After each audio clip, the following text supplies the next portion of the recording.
ශ්‍රී ලංකාව එදා පොදු රාජ්‍ය මණ්ඩලයේ තියෙන ආදර්ශමත්ම රට හැටියට සැලකුවා. නමුත් අවාසනාවකට වගේ එදා අපිට වඩා දිලිදුයි කියපු රටවල් ඒ වගේම අද මුළු ලෝකයේ බොහෝ රටවල් Bitcoin, blockchain, NFT, artificial intelligence යුගයක් කරා ගමන් කරන මොහොතක එදා ඒ තරම් බැබළුන ශ්‍රී ලංකාව ඉන්දියන් සාගරයේ මුතු ඇටේ කියපු ශ්‍රී ලංකාව අද ඉන්දියන් සාගරයේ කඳුළු බිඳුව බවට පත් වෙමින් අත වශයෙන්ම කියතොත් බංකොලොත් භාවයේ පතුලටම වැටිලා තියෙනවා. ඒ වගේම ලෝකයේ හුදකලා වූ අසාර්ථක රාජ්‍යයක් බවට පත් වෙමින් තියෙනවා. ඉතිහාසයේ පුරාම ලංකාව බැබළුනේ ලෝකයට එක්ක.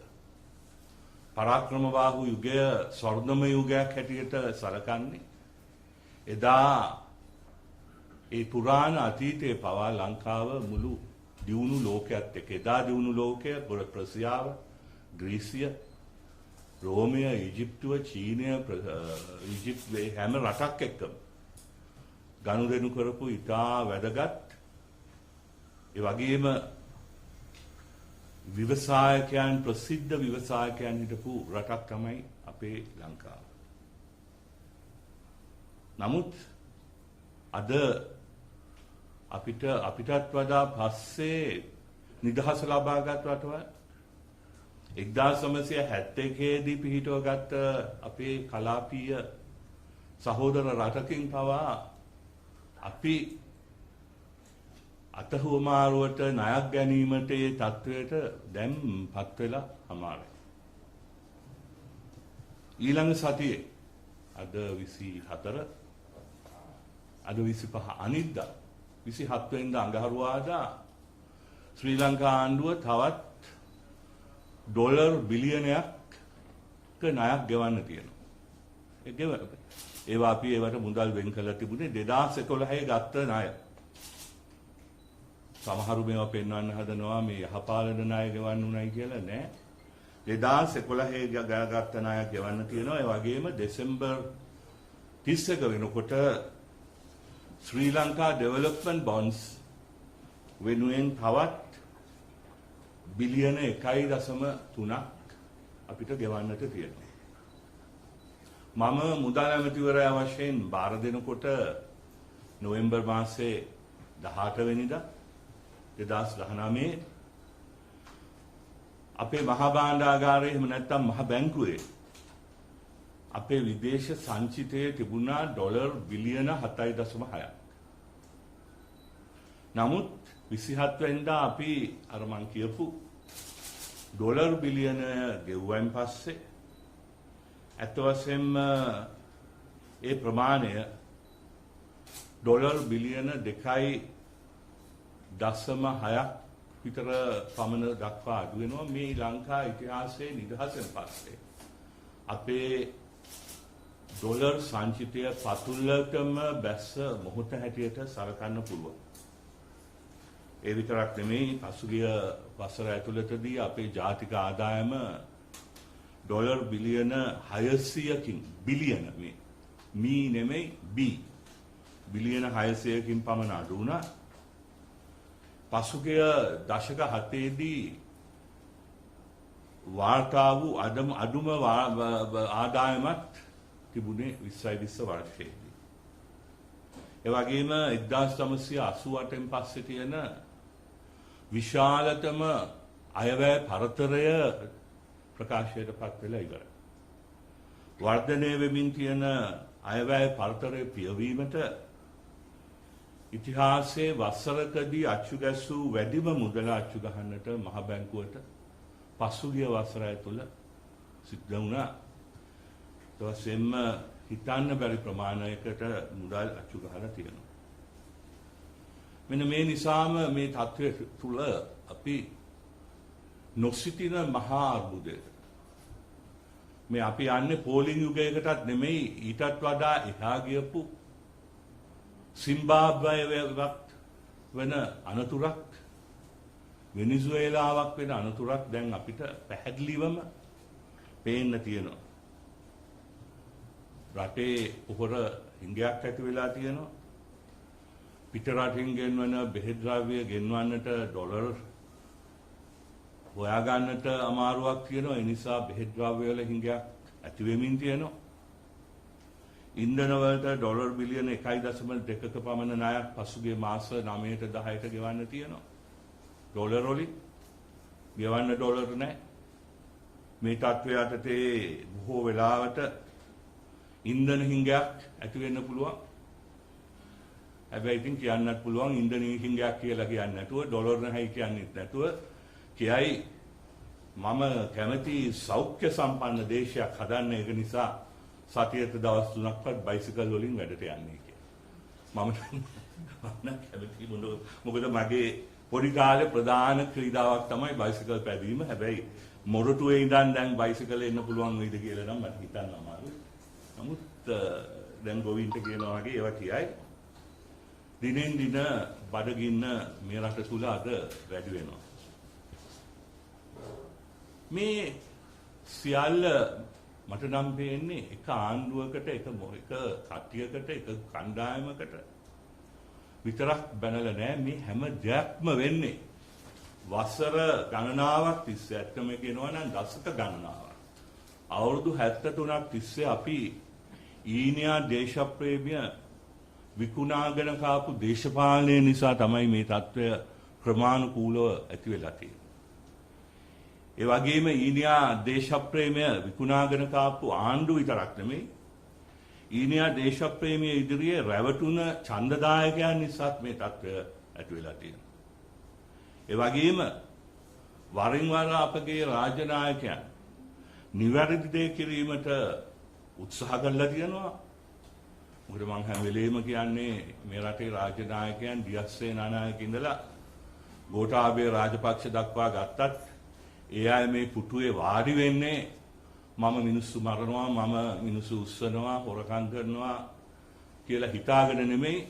හොඳ චේතනාවෙන් වාඩි වුණත් සමහර අවස්ථාවල හොඳ චේතනාවෙන් ප්‍රතිපත්ති ක්‍රියාත්මක හදන්න උත්සාහ කරත් ඒවට විරුද්ධ වෙච්ච අපේ විරුද්ධ පක්ෂයක් ඉතිහාසයේ පුරාම තිබුණා. මේ අවුරුදු 72 විරුද්ධ පක්ෂයක් කරපු ඒ ඊනියා දේශප්‍රේමයේ නාමයෙන් ඒ හරස් කැපූ විපක්ෂය නිසා මේ සියලු දෙනාම මේ තත්වයට වග කියන්න ඕන. ඇත්තම කියනවා නම් රාජ්‍ය පාලනයට සම්බන්ධ වෙච්ච මමත් වග කියන්න ඕනේ. මොකද මම රාජ්‍ය නායකයෙක් නොවුණත් පසුගිය අවුරුදු 73 තුල අවුරුදු 31ක්ම පාර්ලිමේන්තුවේ හිටියා. එතකොට මේ වෙන වැරදි දැකලා කතා කරා. සමහර වෙලාවට කතා නොකර ඉන්නත් ඇති. නමුත් කෙසේ වෙතත් මේ තත්වයට ඇත්ත වශයෙන්ම අපි සියලු දෙනාම වගේ වග උත්තරකාරයෝ කියන එක මම මෙතනදී කියන්න ඕනේ. විශේෂයෙන්ම මේ තත්ත්වය ප්‍රබල ලෙසම මේ රටේ පරිහානියට හේතු 1956. 1956 දී පංචමහා බලවේගය යන නාමයෙන් ඒ ඇති කරපු කුහක බහුතරවාදී majoritarian මතවාදය මම හැම වෙලේම කියන අර ලිං මැඩියන්ගේ මානසිකත්වය පසුගිය ජනාධිපතිවරණයේදීත් මහමැතිවරණයේදීත් ඇත්තෙන්ම කූට ප්‍රාප්තියට පස්පත් වුණා. ඒක අන්තයකට ගෙනහිල්ලා තමයි විශාල ඡන්ද ප්‍රමාණයකින් මේ වර්තමාන රජයට පත් වුණේ. මෙන්න මේ බලවේගය තමයි අත වශයෙන්ම දේශප්‍රේමයේ නමෙන් රට විකුණලා බලය ලබාගත්ත රට විකුණලා හොඳ දේ නවත්තපු විපක්ෂය තමයි විපක්ෂයත් ඔය ඔක්කොම මේ තත්වයට හේතු දක්වන්නට ඕනේ. ඇත්තම කියනවනේ අද සර් ෆේල්. දැන් ඒක මේ ජනතාව අතර ජනප්‍රිය සටන් පාඨයක් වෙලා තියෙනවා.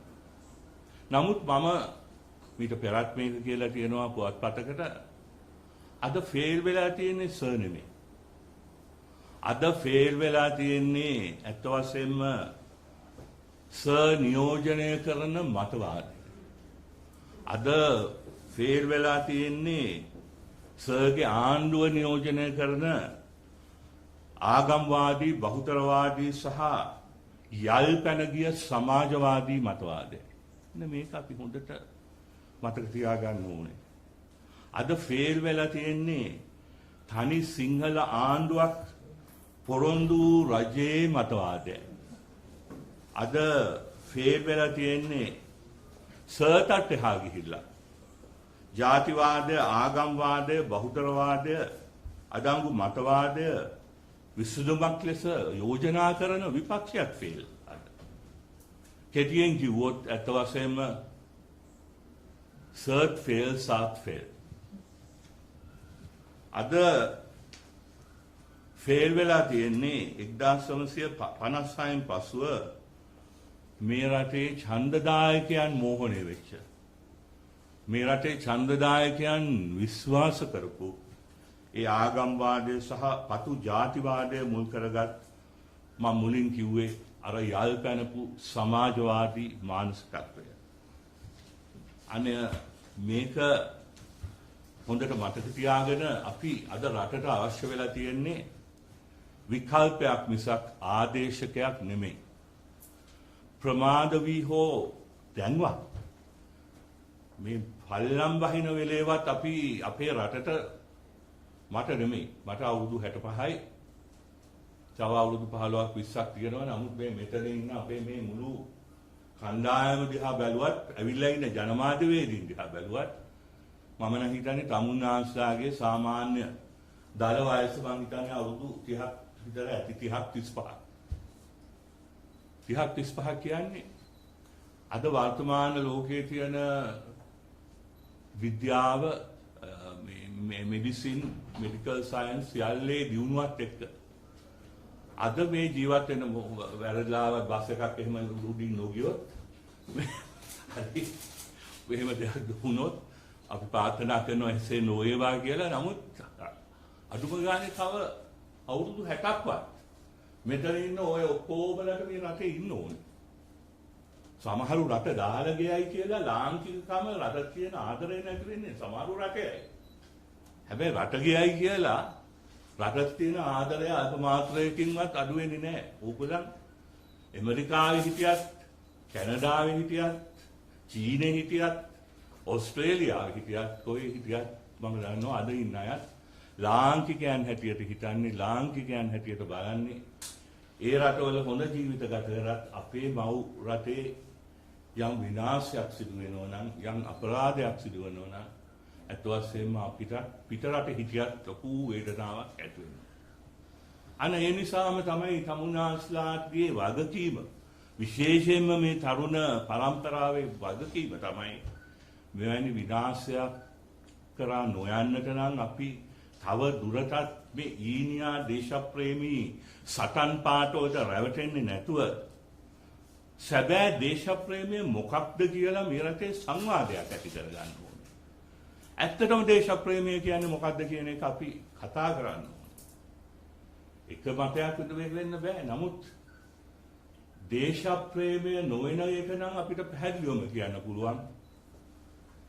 උදාහරණයක් හැටියට අපි මේ කළු ජූලිය ගැන කතා කරන නිසා සිංහල ජාතියේ නාමයෙන්, බුද්ධ ආගමේ නාමයෙන් දෙමළෙක් මරණ එක, දෙමළෙක් පුච්චන එක නෙමෙයි දේශප්‍රේමය.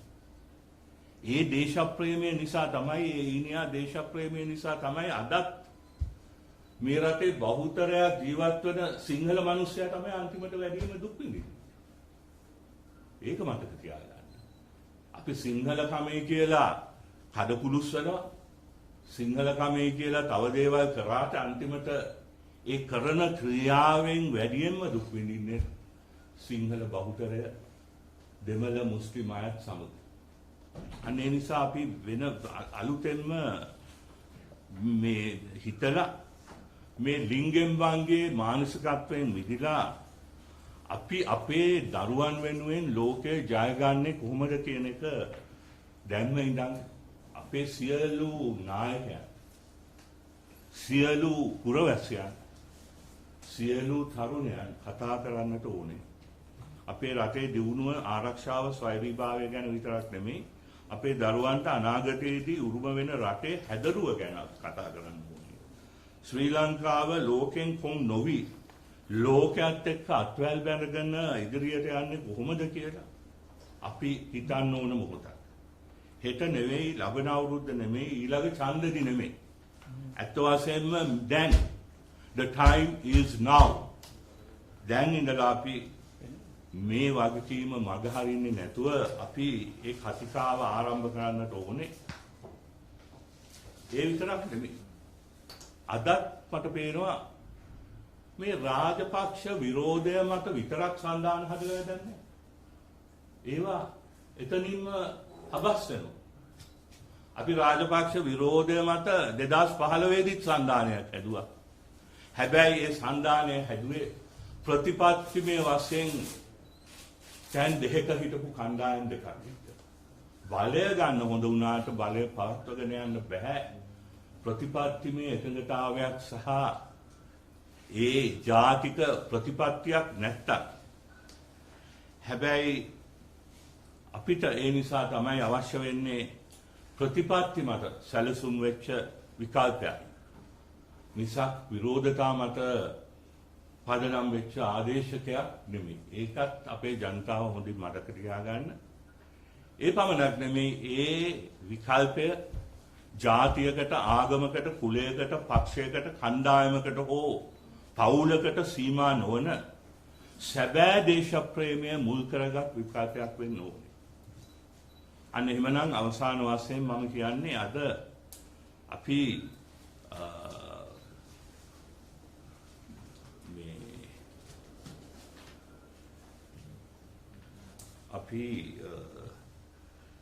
මේ අසීරුව මොහොතක් මේ රටට උදා වෙලා තියෙන්නේ. අපි අලුතෙන්ම අත්තිවාරමක් දාන්න ඕනේ. ඇත්තෙන්ම මම නම් දකින්නේ 1948 දී අපි නිදහස ලබා ගත්තත් අපි මේ රටට ඒ රාජ්‍යයට මේ රටේ ආණ්ඩුවකට ගෙනියන්න පුළුවන් ශක්තිමත් අත්තිවාරමක් දාන්න බැරි වුණා. ඇත්ත වශයෙන්ම අපි 48 ඉඳන් අපි ඔළුවේ තිබුණ ශ්‍රී ලංකාව කියන මාලිගාව තනන්න උත්සාහ කරේ ඉදි කරන්න උත්සාහ කරේ අත්තිවාරමක් නැතුව. ඒක නිසා තමයි අත්තිවාරමක් නැතුව හදනකොට තමුන්නාස්ලා දන්නවා හදන තත්ත්ව වැඩි කල් යන ඉස්සෙල්ලා හදාගෙන වැටෙනවා.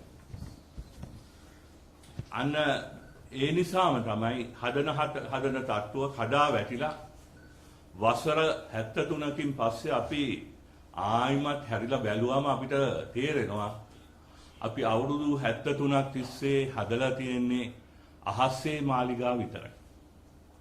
අනේ ඒ නිසා තමයි මම කියන්නේ දැන්වත් අපි අන්නේ අත්තිවාරම අපි ඔක්කොම ඒක වැඩි කාලයක් යන දෙයක් නෙමෙයි. අත්තිවාරම අපි ඔක්කොම පරණ අයයි අලුත් අයයි ඔක්කොම හදලා දුන්නාන් පස්සේ මේගොල්ලන්ට පුළුවන් අලුත් රටක් කරා ඒ අත්තිවාරම උඩ අලුත් රටක් හදාගන්න. අන්න ඒ නිසා තමයි මම කියන්නේ අපි ලිබරල් ප්‍රජාතන්ත්‍රවාදය හැරෙන්න අද මේ ලෝකේ විකල්පයක් නැහැ. ඒ නිසා ලිබරල් ප්‍රජාතන්ත්‍රවාදී මූලධර්ම මුල් කරගත් මධ්‍යස්ථානයක් තමයි අද අපි ආරම්භ කරන්නේ. ෆ්‍රීඩම් හබ් නිදහසේ අවකාශය කියන්නේ නිදහස වෙනුවෙන්ම කැපවුණ මධ්‍යස්ථානයක්. අපි මැද පිළවෙත කිව්වම සිංහල බෞද්ධයන් වැඩි ප්‍රමාණයක් ජීවත් වෙන අපේ රටේ මැද පිළවෙත අපි හොඳට දන්න දෙයක්. අපි පොඩි කාලේ මධ්‍යම ප්‍රතිපදාව ඉගෙන ගන්න දෙයක්. නමුත් මධ්‍යම ප්‍රතිපදාව කියන්නේ මොකද්ද? මේක 40 ගණන් වලදී ලිබරල් ප්‍රජාතන්ත්‍රවාදී කියලා දේශපාලන ලේබලයක් ගැහුවා.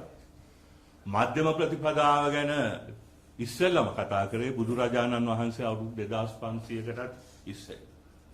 ඒ වගේම හොඳ ජීවිතයක් ගත කරන්නේ කොහොමද, පුරවැසියෙක් හැටියට ඉන්නේ කොහොමද කියලා ක්‍රිස්තුස් ජේසුස් වහන්සේ අවුරුදු 10 ගානකට ඉස්සෙල්ලා අපිට කියලා තියෙනවා. මොහොමඩ් තුමා අපිට කියලා දීලා තියෙනවා.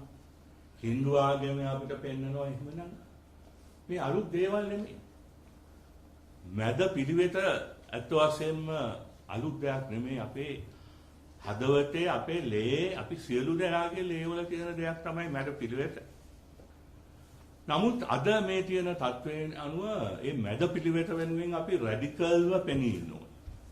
ඒකයි අපි කියන්නේ රැඩිකල් සෙන්ටර්. රැඩිකල් මැද කියලා කියන්නේ මධ්‍යම ප්‍රතිපදාව වෙනුවෙන් අපි හැම කෙනෙක්ම අවශ්‍ය නම් සටන් කරන්නත් ඕනේ. අනේ නිසා අපි අවසාන වශයෙන් අපේ අනිත් අයගෙට වෙලාව ලබා දෙමින් අපි මේක බලාගෙන ඉන්න සියලු දෙනාටම විශේෂයෙන්ම තරුණයන්ට ආරාධනා කරනවා අපිත් එක්ක සමාජ මාධ්‍ය හරහා මේ සෑම දේශප්‍රේමීන් වන අපිත් එක්ක එකතු වෙන්න.